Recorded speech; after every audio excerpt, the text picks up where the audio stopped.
Fingiamo un down, non castare in giro, solo che mi tocca cargare.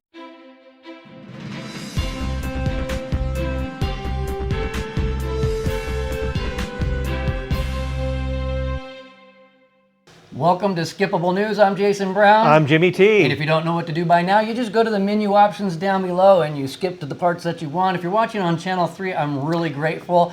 Jimmy, I had someone approach me, or actually multiple people said, hey, you were on my TV this morning in my hotel room. I'm like, oh, I'm not going to go there this time, but yeah, it's very nice. It's really cool that people are actually tuning into Channel 3 and guests in our community are watching Skippable News. And I'm on the TV show too. Yeah, he's on the TV show too. They're probably watching Slightly Filtered or something, who knows.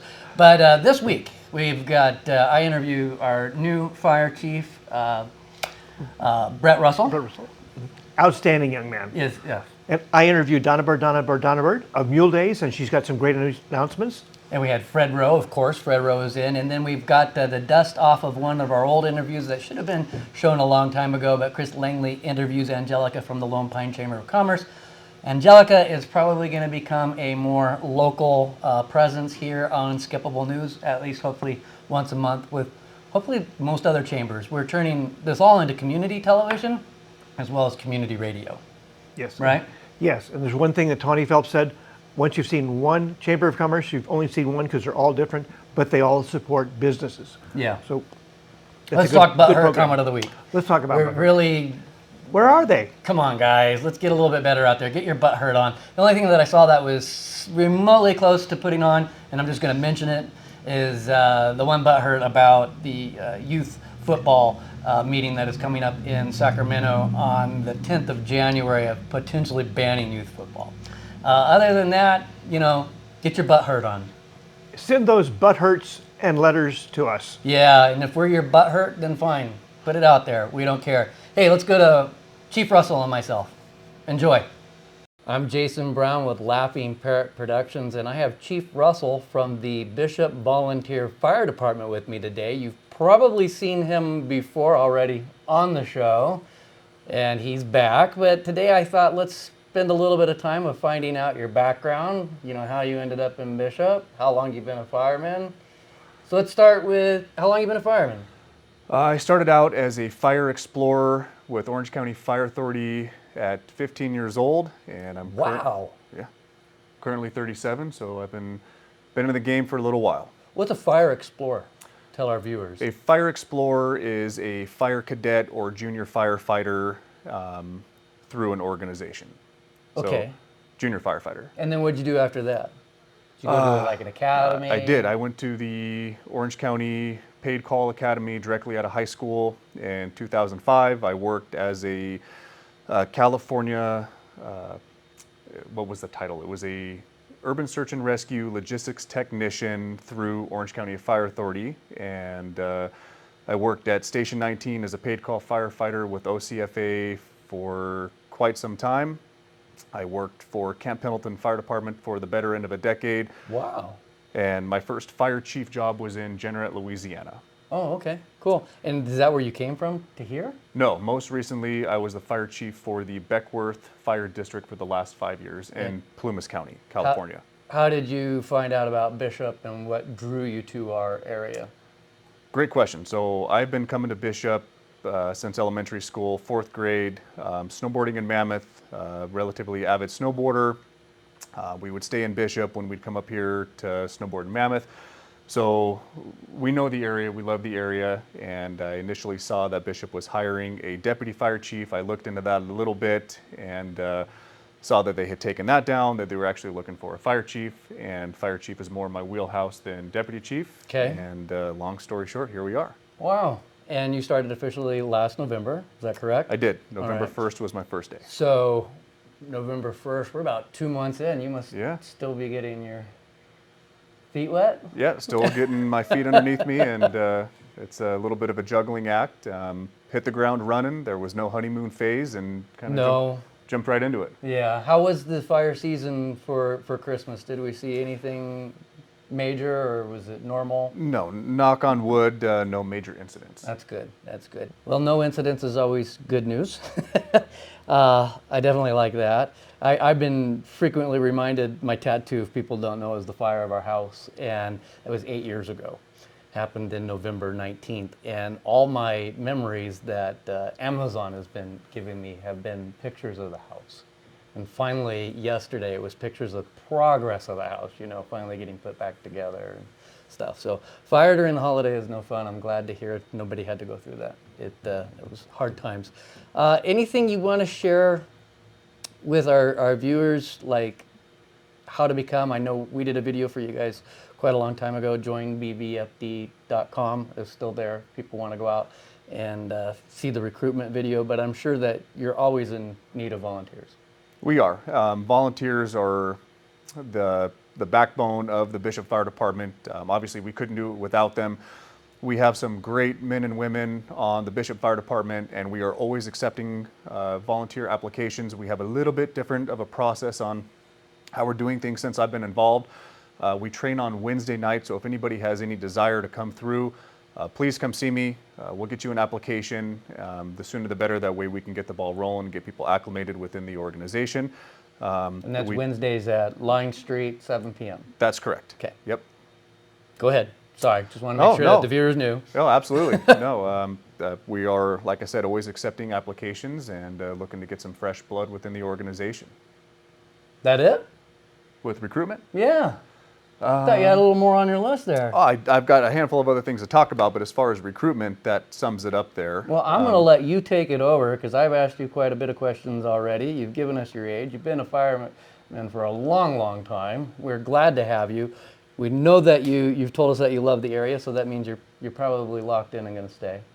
I'll be here until they force me out. Oh, I love it. Okay, Yeah. That's good news. So a couple things just to talk about to the viewers and to the public. Being a volunteer agency, I just wanted to let everybody know kind of how it works, right? So if you call 911 from your cell phone, that's either going to go straight to Bishop PD or it's going to go to the CHP first. So we're already a little bit kind of behind the 8 ball with how things are set up for a volunteer organization. Once it goes through Bishop PD, they tone out the volunteers, pagers go off, they stop everything that they're doing in their personal life or work life.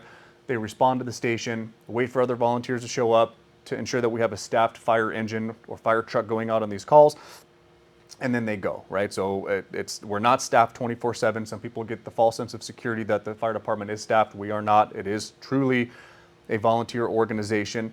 So if there is an actual fire call, the sooner you call 911, the better. Don't try to put it out by yourself. Call 911, then maybe try to put it out by yourself, but get us coming. That's first and foremost. Furthermore, we are in the full swing of winter, and for those of us that have wood-burning stoves or pellet stoves, ensure that you're cleaning out your chimneys to prevent a chimney fire. We have had a handful of those.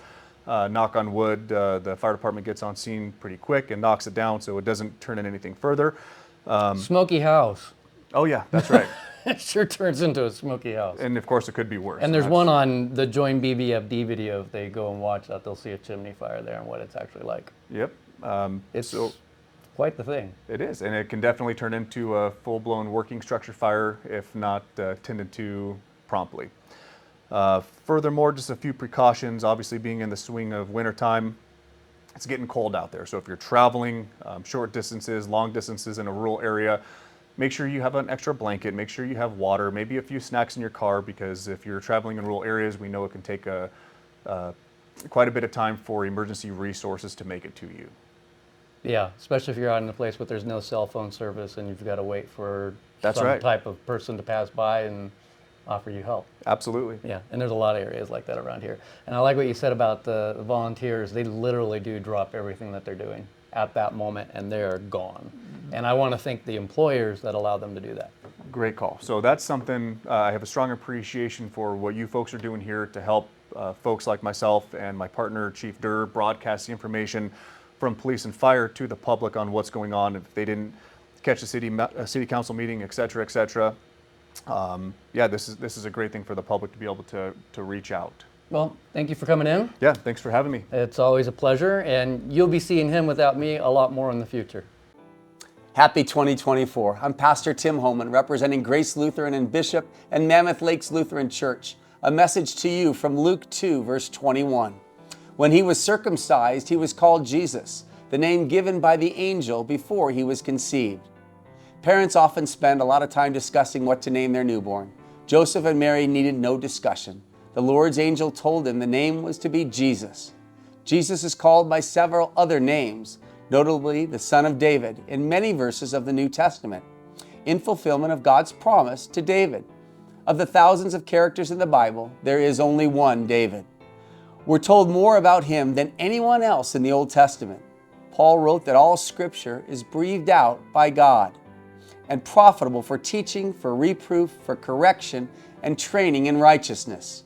All Scripture includes Davidic stories. In this month's devotions, we survey that the Holy Spirit teaches through David's life and faith.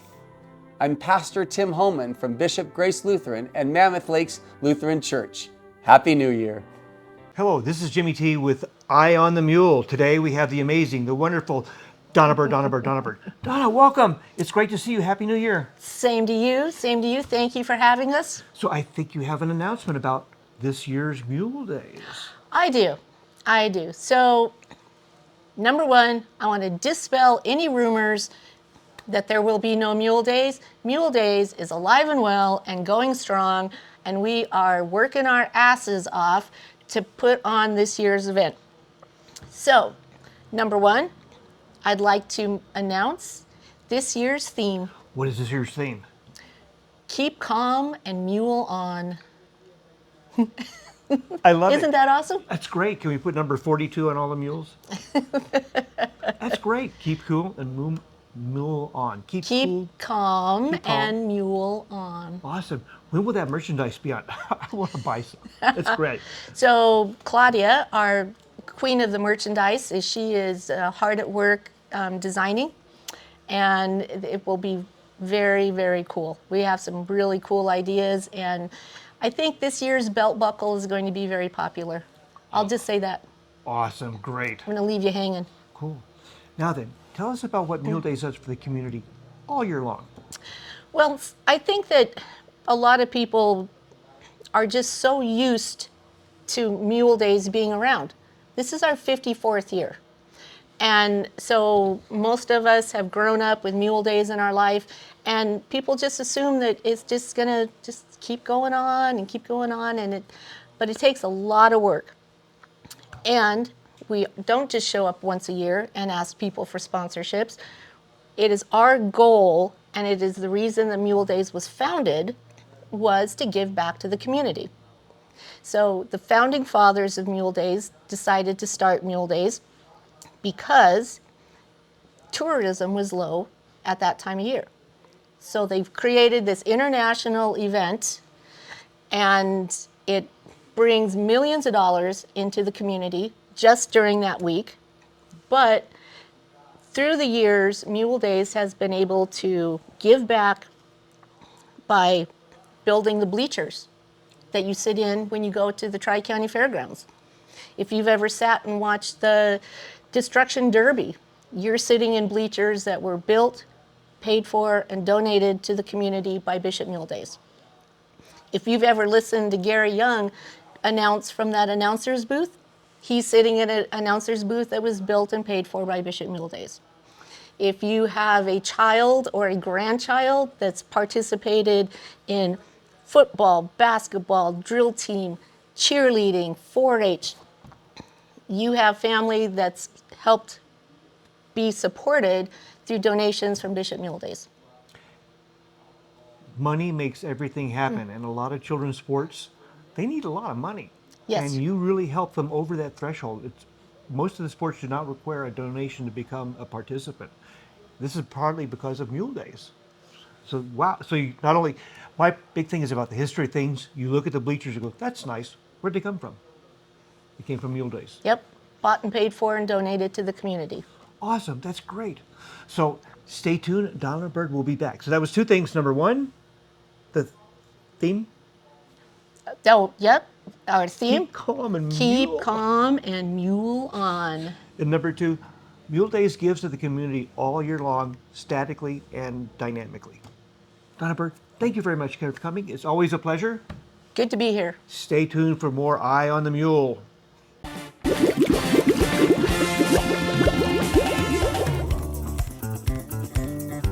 Hello, this is Fred Rowe from Sarah Bright Dot Fly Fishing Guide Service. I've been teaching, guiding, writing, and lecturing on fly fishing since 1982. Well, Happy New Year's, everybody. We're off to a great start. Looks like we're getting a storm coming through. Maybe the storm window's gonna open up. Time will tell. It would be really nice if we get a little bit of moisture. Don't need a lot. We need enough to make everything nice for the summer. Okay, let's talk about the fishing. Upper Owens River. Guess what? Trophy trout starting to show up. What's that mean? It means we can drive right up and fish them. Wait and see how this storm plays out. If it muddies up the road or if it puts too much snow, we might be walking in to fish up there.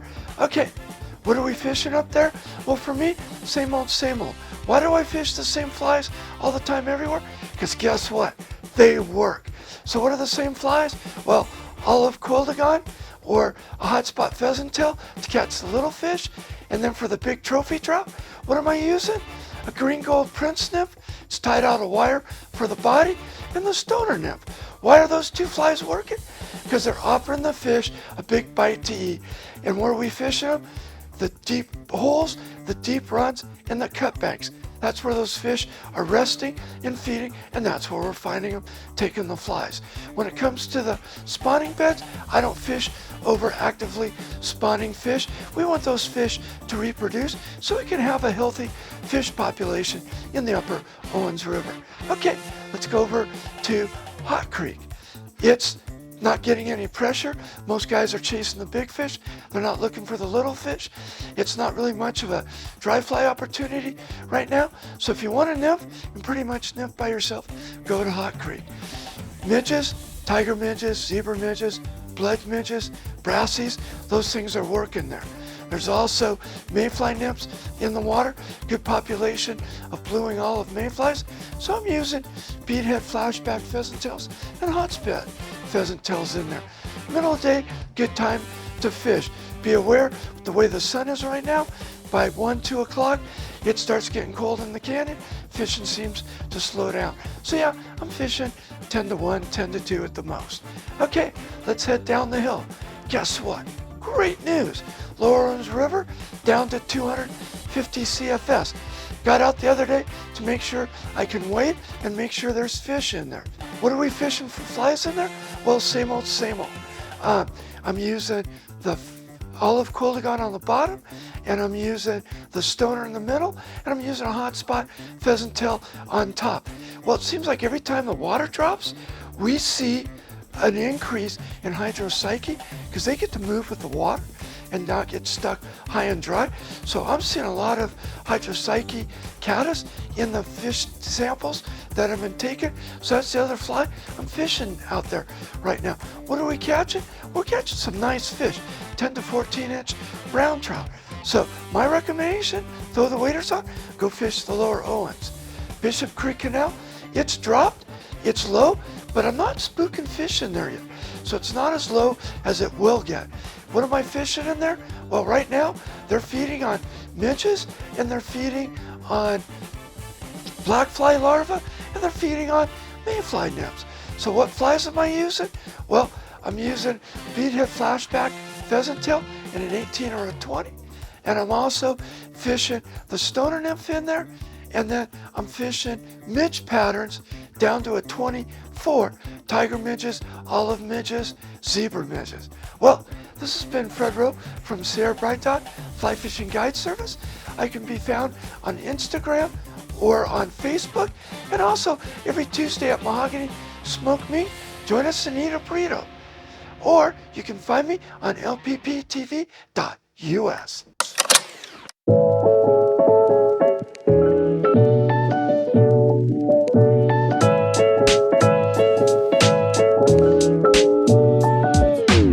Welcome, I'm Chris Langley, and this is Eye on Inyo Chambers, and we have a brand new chamber director here in Lone Pine. Her name is Angelica Mora, and she said she's a little nervous, but I'll tell you, I met her in the restaurant where she works, and she was full of ideas.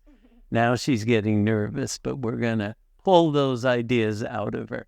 First of all, Angelica, who are you? I mean, where did you come from? Where were you born? And how did you get to Lone Pine? Well, my name is Angelica Mora Rodriguez. I came from, well, I'm originally from Mexico, Nayarit, Mexico. So you're born in... Yeah, I was born in Mexico and came with my parents, actually with my mother when I was little. And my father was actually in Las Vegas. He's a U.S. citizen, and that's why I was previously living in Las Vegas. Decided to come to Lone Pine 6 years ago. Loved it. And settled there. I started working at Totem Cafe restaurant.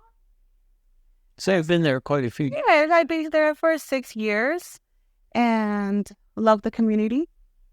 You know, love the community of Lone Pine. It's a small town, but, you know, with a lots of charm. Well, you know that what they say about Las Vegas, what happens there stays there.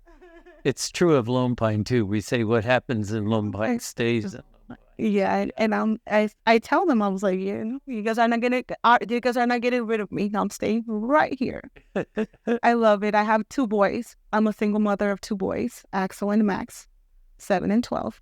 And I decided to come, you know, because I just found it like small town, like I was able to raise my kids, a place that my kids will be safe, you know, that I'll know that it's like, I feel like it's like a neighborhood watch out, you know? So I've been here, and I, since then, you know, working at the restaurant, have met so many people with beautiful hearts. And that's what I really love about it, that you meet so much people that you don't feel alone. You know, you feel like someone is there with you, you know, at the end of the day. I heard about, it's funny because I heard about the job opening for the Lone Pine Chamber of Commerce. And like I said, is it a yes or no? You know, there's no, either I get hired, I don't get hired. What can they say to me? It was a no. So I was like, I'm just going to apply for that job and see what it comes in. And hey, I'm here, the CEO of the Lone Pine Chamber of Commerce, and I'm so happy for this opportunity that at the end of the day, you know, it's challenging. It's challenging, but it's not impossible. And dreams do come true. Yeah, that's what you said to me before we turned on the camera. You had a phrase, kind of like passion, a dream. A dream, vision. A vision. Vision, you know. And I just want to be consistent in what I'm doing. I just don't want to be an advocate for small businesses, but I want to be an advocate for my community. Well, you know, you want to get members, certainly. And why don't you talk just a little bit about why someone should join the Chamber? And then we'll go into all the things the Chamber's doing, and then we can reiterate why you get all these things with the Chamber in your town. Well, the Chamber is a resource. It's advocate, and it's a connector for business, for other businesses. I feel like we're a big support for small businesses, and like, hey, you know, everybody calls the Chamber. Yeah. Hey, you know, do you know this place? Do you know this what a good restaurant? Where the best burgers? Where's the best ice cream? Oh, hey, do you know a handyman who is available? We're like the visitor center, and we have a visitor center, but yeah, people still comes to us and asking questions, and And I'm just like, you can't imagine how many calls we have at the chamber. And it's like just How is your phone going? Is it working? it's working now. We didn't have it. We didn't have a proper due to weather. I don't know what was going on, but now it is. And we get so many calls, and I get calls after hours that I receive. I never, turn them back because I feel like every call is very important. Every call is important to me in the chamber. So, yeah. So number one, your information distribution. Yes. Like if we had a town mayor, that his organization might do that, but we're not an incorporated town. So the chamber kind of stands in for all of that kind of stuff, which keeps you pretty busy. Pretty busy. Also, I'm not sure if you're aware that in our courtyard, we have like a small business incubator. We have small businesses in there. We have yoga at the courtyard. Oh, yes. We have Eastern Sierra stickers and stuff. We have Big Willie. We have real estate. We have a flower designer. And a cemetery. And the cemetery is actually SWS K2. Yeah. We have people that is in our courtyard. And let's talk a little bit about what is changing and what is happening with some of the activities the chamber sponsors and actually run. How about the trout derby? How has that changed? The trout derby, see, I started back in November 28th. That's when I trained for a little bit with our previous CEO. Love her. Kathleen Nean. Yeah. I gotta say that. And she says we have all these events, but maybe you won't be prepared because the trout derby is around the corner. And I'm like, no. I decided to do it. It was my first event, in that category. Personally, I don't know anything about fish. I can cook you a fish, fry a fish, clean a fish, but none of the rest, like trouts and the rainbow trouts. No, that was not me. But I decided to call James at Fish and Wildlife. He says like, well, if you are ready and you wanna participate and go ahead with this event, we can definitely guide you. I decided to do that event, and it was not a big audience, but the people that did attend that day, made it possible. And I'm like, no, I do want to keep on going. And that's at Diaz Lake? Yeah, that's at Diaz Lake. Unfortunately, we do it in March, like the first Saturday of March. That's the traditional You're right. opener it was a traditional opener, but now it's like till April, the last Saturday of April, I believe. So we might be moving that just because of the weather condition. And we have so many fishermen coming from out of town that most of them love to fish in the creeks, and unfortunately, March is not our best option.